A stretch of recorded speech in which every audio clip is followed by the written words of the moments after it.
To NURFM News. For our sponsor, Tile Warehouse Warners Bay. Open 7 days for your convenience. It's 2 o'clock. Good afternoon. I'm Thandi Chindove with 2NURFM Hunter News. An earthquake measuring 3.1 on the Richter scale has hit Cessnock overnight. The quake, which struck just before 10 p.m, was felt as far as Thornton, Port Maitland and Newcastle's western suburbs.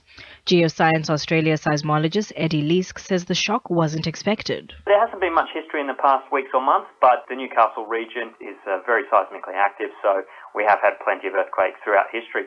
In the last 30 years, we've had over 80 earthquakes in the area. The state government will today begin work on the next stage of the truncation of Newcastle's heavy rail line, ignoring opposition calls for a halt on the process. Howls of protest also follow claims the government is yet to explain how it will avoid transport chaos or appoint key managers to oversee the project. New South Wales opposition leader John Robertson says this lack of information is unacceptable. Right now, there are real concerns. As I walk the streets with our candidate, Tim Crackenthorpe, or if I'm out in Cessnock or in Maitland, people are very concerned about the closure of the rail line and what it means.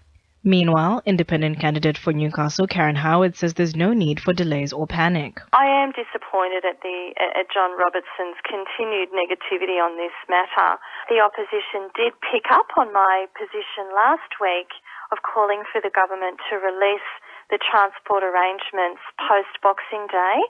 We retain that call to government. People do need to know what is going to happen. The New South Wales government has lashed out at Labour's claims it's engaging in a game of political bullying in an effort to push Newcastle and Lake Macquarie councils into a forced amalgamation. The government insists the move is an attempt to lift council efficiency, not brutally salvage the bottom line, and the opposition's claims fly in the face of its clear no forced amalgamations policy. Swansea MP Gary Edwards says councils aren't bound to comply with the proposal. You start to look at amalgamating Lake Macquarie with Newcastle, which is the home of the largest export coal port in the world. Many more complications, many reasons to have a very good look at anything like this. Now, the Minister has asked all local government areas to put in submissions, and they have until the 30th of June next year to put those submissions in. The Australian Manufacturing Workers Union will meet with Port Waratah Coal Services tomorrow morning in a bid to save 32 jobs.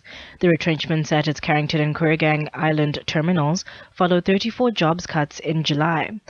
Workers are unhappy for the redundancies were announced via a press release. Lock the Gate Alliance Hunter has today joined other members of the National Lobby Group in calling for an immediate ban on donations by mining companies. It comes just 6 months out from the state election, with the alliance fearing damage done by the mining industry could soon rival the likes of property developers, gambling and liquor companies. New South Wales coordinator for the alliance, Georgina Woods, says the industry's undue power also has to be checked in the interest of our land and water. It's not just political donations that need to be reined in to clean up the mining industry in New South Wales. We also need root and branch reform of planning laws and a full and immediate implementation of ICAC's recommendations on lobbyists and the coal process. We've already seen that mining has a corrupting influence on politics in New South Wales. Newcastle Council's ambitious plans to attend Bathurst Way may soon receive much more needed funding from the state government. The $12 million project is one of 13 shortlisted in the hunt under the latest round of Resources for Regions. Acting Lord Mayor Brad Luke says it's promising news. Bathurst Way is a project that will go all the way from Meriwether right through to Nobbies and into the harbour, with 4 to 6 metre wide paths all the way through. When this pathway is finished, it will be, I believe, the best coastal walk in Australia. In finance, the All Ords is down 35 points at 53.80 and $1 Australian is buying 88.62 US cents. Now at sport, Belinda De Las Heras.